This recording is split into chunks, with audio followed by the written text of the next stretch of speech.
Hello दोस्तों, नमस्कार। SMKC channel में मैं आप सभी लोगों का दिल से बहुत बहुत स्वागत करता हूं।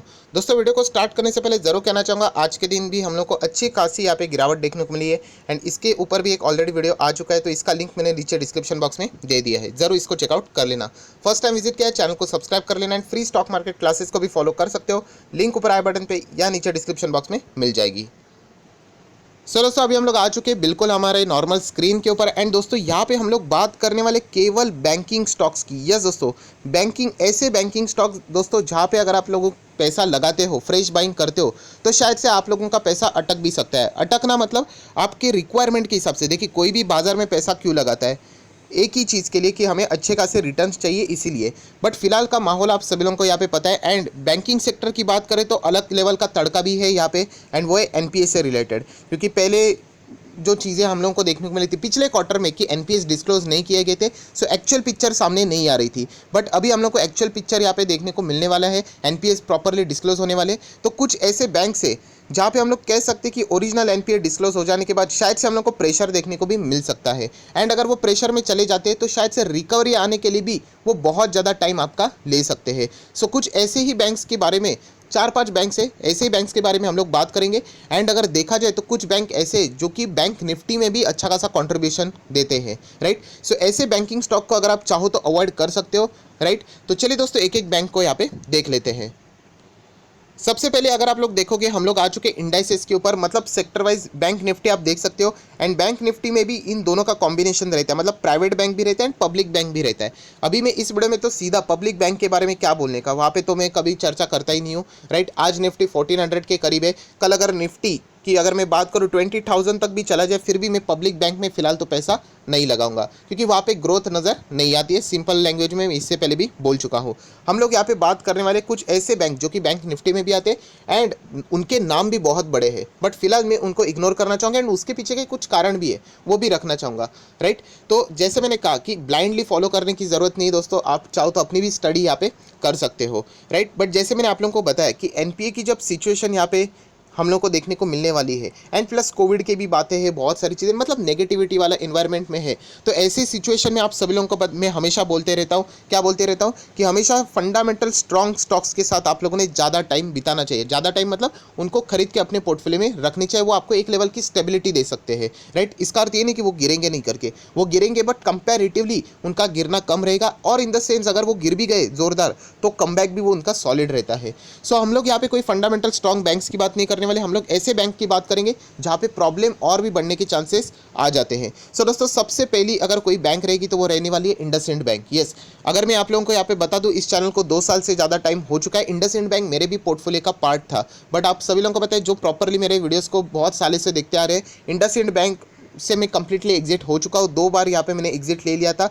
समवेयर अराउंड 1180 के आसपास भी मैंने एग्जिट लिया था एंड और एक कोई तो लेवल था, अभी वो एग्जैक्टली याद तो नहीं आ रहा है। आप चाहो तो पुरानी वीडियोज़ में मतलब देख सकते हो। बट इंडसइंड बैंक भी आप देख सकते हो दोस्तों, 800 850 के आसपास चलने वाला बैंक है एंड सबसे इसका कोर चीज़ देख लेना। कोर चीज़ कौन सी है कि अगर आप इसका 5 साल का चार्ट देख लेते हो तो ये जो लेवल है दोस्तों अभी तक इसने अचीव नहीं किया है, मतलब एटलीस्ट यहाँ तक तो पहुँचना चाहिए था। बाकी बैंक्स देख लेना, जो बड़े बड़े बैंक्स है एटलीस्ट वो इस लेवल के करीब तो यहाँ पे पहुँचे हुए हैं। सो हम लोग कह सकते हैं कि ये बैंक ऑलरेडी यहाँ पे दिक्कतों से जूझी हुई है एंड यहाँ पे एनपीएस के इशू शायद से इस बैंक को और भी प्रॉब्लमेटिक सिचुएशन में यहाँ पे लेके जा सकते हैं। तो ये लार्ज कैप कंपनी तो ज़रूर है, बट ज़रूर मैं ये भी कहना चाहूँगा कि यहाँ पे लॉन्ग टर्म इन्वेस्टमेंट करना रिस्की साबित हो सकता है। देखिए, छोटे मोटे जंप्स आते रहते हैं ट्रेडिंग के हिसाब से कि न्यूज़ अच्छी आ गई, जंप हो गई, 900 1000 रुपये के आसपास चला गया।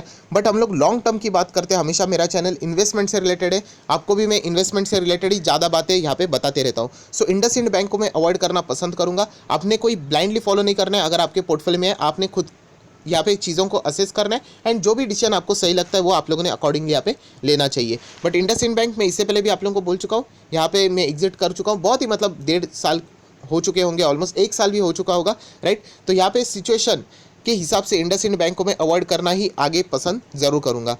आज के दिन की बात करें फॉर्मेलिटी के हिसाब से तो 26% की डिलीवरीज इंडसइंड बैंक में देखने को मिल रही है।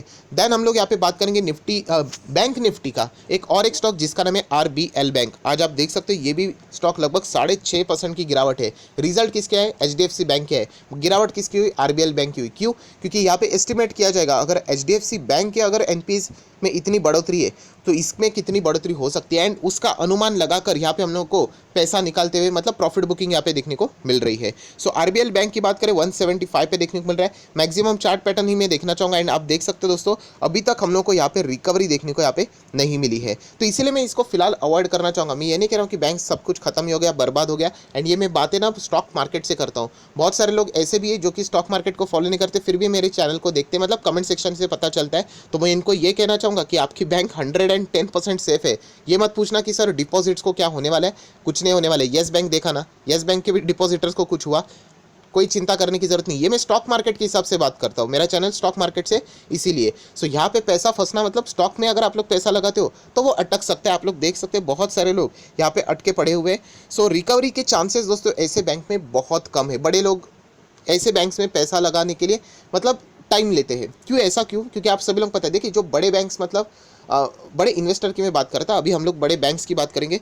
तो बड़े बैंक्स का कैसा होता है पता है दोस्तों, उनको अगर पैसे की रिक्वायरमेंट है, बहुत बड़ी बैंक है, तो वो इजीली फंड रेज कर लेते हैं। HDFC bank, Kotak Mahindra bank, ICICI bank, Axis bank, ये जब बोलेंगे हमें पैसा चाहिए आराम से इन्वेस्टर पैसा वहाँ पे मतलब वो जुटा लेते हैं। जो छोटे बैंक है ना वहाँ पे दिक्कतें आ जाती है, राइट। येस बैंक में पैसा कोई लगाने के लिए क्यों नहीं तैयार था, इसीलिए सरकार ने क्या किया, आरबीआई ने क्या किया, state bank of India and बाकी बैंक्स को बोल दिया चलो इसमें पैसा लगाओ। तो ये प्रॉब्लम यहाँ पे बाकी बैंक्स में देखने को मिल जाती है, इसीलिए इन स्टॉक्स को अवॉइड करना ही मैं मतलब पसंद ज़रूर करूँगा। 15% के आसपास के डिलीवरीज है, ये तो फॉर्मेलिटी है, सिर्फ हम लोग ऐसे ही देखते हैं। देन एक पॉपुलर बैंक बंधन बैंक। बंधन बैंक देखा जाए तो इतनी भी खराब नहीं है, बट फिलहाल के सिचुएशन के हिसाब से जैसे मैंने कहा ना कि टॉप बैंक्स के साथ ही रहो ना, एंड चॉइस ऐसी भी नहीं है कि आपके पास एक दो अच्छे 3-4 क्वालिटी वाले स्टॉक्स भी अवेलेबल है बैंक के। जैसे मैं बार बार बोलता हूँ एचडीएफसी कोटक तो आंख बंद करके आप लोग लगा सकते हो, पैसा टाइम लगेगा। देन थोड़ा रिस्क लेना चाहते हो तो आईसीआईसी या फिर एक्सिस के साथ जा सकते हो। बंधन बैंक की बात करें तो ये भी 5.5% डाउन हम लोग को देखने को मिला है। एचडीएफसी का भी इसमें इन्वेस्टमेंट है, आप लोगों को पता है। एंड फिलहाल जब से शुरू हुआ है ये 500 रुपये से अभी तक इसका परफॉर्मेंस इतना खास देखने को नहीं मिला है। ये भी लार्ज कैप कंपनी है, बट ज़रूर जैसे मैं कहता हूँ कि इससे भी बड़े बड़े स्टेबलाइज बैंक अवेलेबल है, तो वहाँ पर हम लोगों ने जाना चाहिए।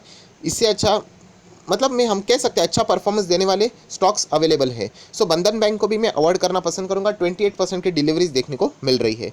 देन अगर हम लोग यहाँ पे ये तो हो गए बैंक निफ्टी के, थोड़ा बैंक निफ्टी के बाहर के भी जाते हैं तो आप लोगों को पता है वो छोटे बैंक्स रहते हैं, स्मॉल फाइनेंस वाले। उज्जीवन स्मॉल फाइनेंस बैंक, यहाँ पे भीड़ ज़्यादा होती है। क्यों? 27 रुपये का है। वो बीच का पॉइंट आपको नजर आ रहा है 27.50, वो पॉइंट को हटा दो, मतलब 2750 कर दो, कोई देखेगा भी नहीं इस बैंक को। मतलब रिटेल इन्वेस्टर की मैं बात कर रहा हूँ, तो यहाँ पे प्राइस छोटा है ना, तो रिटेल इन्वेस्टर का इंटरेस्ट बढ़ जाता है।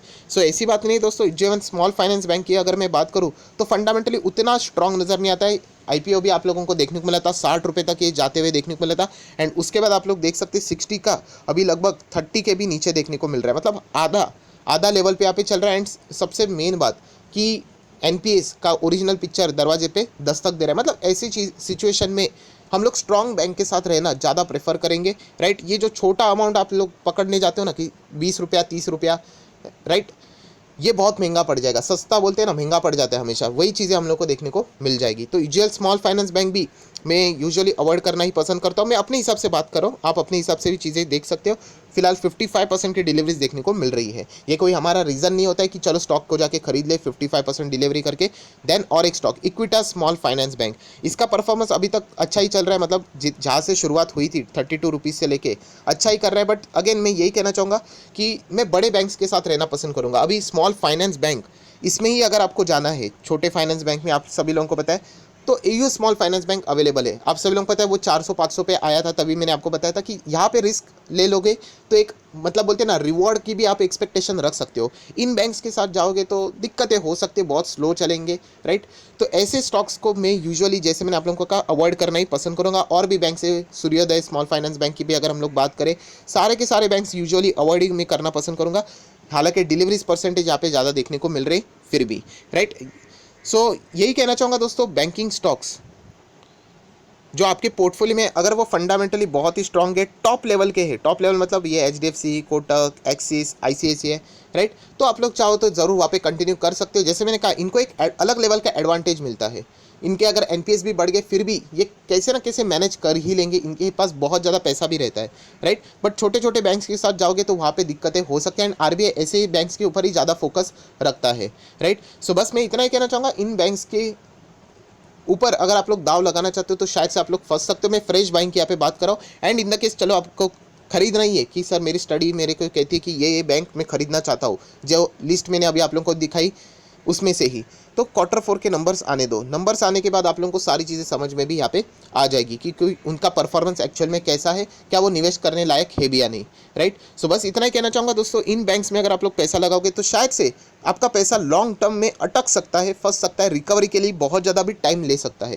तो इसीलिए इसमें निवेश करने से पहले 10 बार भी आप लोग सोच सकते हो। बट हमेशा की तरह ये भी कहना चाहूँगा कि आपने किसी को भी, एटलीस्ट मेरे वीडियोस को अगर आप देखते हो तो ब्लाइंडली फॉलो करने की जरूरत नहीं है। आप लोग सपोर्ट वे में स्टडी करने के लिए इन चीज़ों को जरूर यहाँ पे फॉलो कर सकते हो। सो अगर आपको वीडियो अच्छा लगे तो लाइक एंड शेयर जरूर कर देना। So that's it, thank you very much दोस्तों, we will be meeting our next video, तब तक के लिए बाय बाय।